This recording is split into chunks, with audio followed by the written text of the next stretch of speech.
कि ये जो चैलेंजेस हैं एज अ नेशन वाइड, इन चैलेंजेस के लिए अगर हम थोड़ा सिंप्लीफाई करते जाएं, जो ये यंग लोग, India is a young populated country right now, जो आगे आ रहे हैं और अच्छी इनकम्स कमा रहे हैं, अगर उनकी टैक्स प्लानिंग थोड़ी एफिशिएंट हो जाए तो ये लोड थोड़ा सा प्रोपोर्शनेटली डिस्ट्रीब्यूट हो जाएगा बहुत लोगों में, एंड शायद 40% से स्लैब क्या कम होने के चांसेस हैं फ्यूचर में।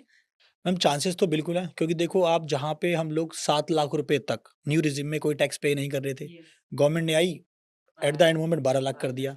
सो जो लोअर मिडिल क्लास है, आई वुड से कि जो लोअर मिडिल क्लास है उनको 12 लाख रुपए तक भी टैक्स नहीं देना पड़ रहा। लेकिन जब आप 7 लाख से ऊपर अमाउंट कैलकुलेट कर रहे थे टैक्सेशन का, तो लोग पे कर रहे थे।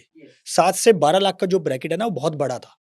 सो गवर्नमेंट ने उसको कैटर करा, उसको समझा, और गवर्नमेंट ने वो 12 लाख वाली लिमिट लेके आई है। लेकिन वो 12 लाख वाली लिमिट भी ना, ऐसा नहीं है कि वो सभी के लिए एप्लीकेबल है। उस 12 लाख के अंदर भी कुछ ऐसी आपकी इनकम है जो स्पेशल रेट वाली है, उस पे आपको सेपरेट टैक्स देना ही पड़ेगा।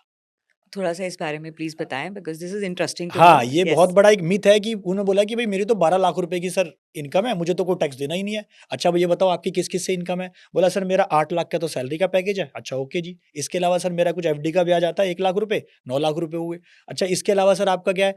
उसने बताया कि सर मेरा ना शेयर मार्केट में मेरा शॉर्ट टर्म गेन है। ओके। शॉर्ट टर्म गेन में कितना, लेट्स सपोज 1 लाख रुपए। हाँ। अब उस 1 लाख का टोटल अगर मैं इनकम उसकी जोड़ूं, सैलरी, एफडी का ब्याज और short short term term capital gain, gains. तो टोटल होता है 10 लाख रुपए।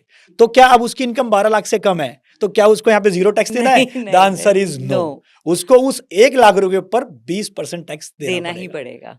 Yes. This will not come into 12 lakh category. Yes, दो यस। जो ही भी इनकम आपकी स्पेशल रेट से इनकम है, स्पेशल रेट से टैक्सेबल होती है, वो कौन कौन सी इनकम हो सकती है आपकी? लॉन्ग टर्म कैपिटल गेन हो गया शेयर्स पे, शॉर्ट टर्म कैपिटल गेन हो गया, क्रिप्टो की इनकम हो गई, ऑनलाइन गेमिंग का पैसा हो गया, लॉटरी का पैसा हो गया।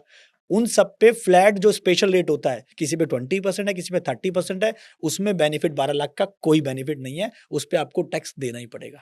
ओह, हाँ। वंडरफुल। तो this is one of the eye opener thing, because बहुत लोग इस बात को शायद मिस्टेक, मतलब इसको हम मिस्टेक नहीं बोलेंगे, they probably misunderstand it because the lack of knowledge about this yes. Area.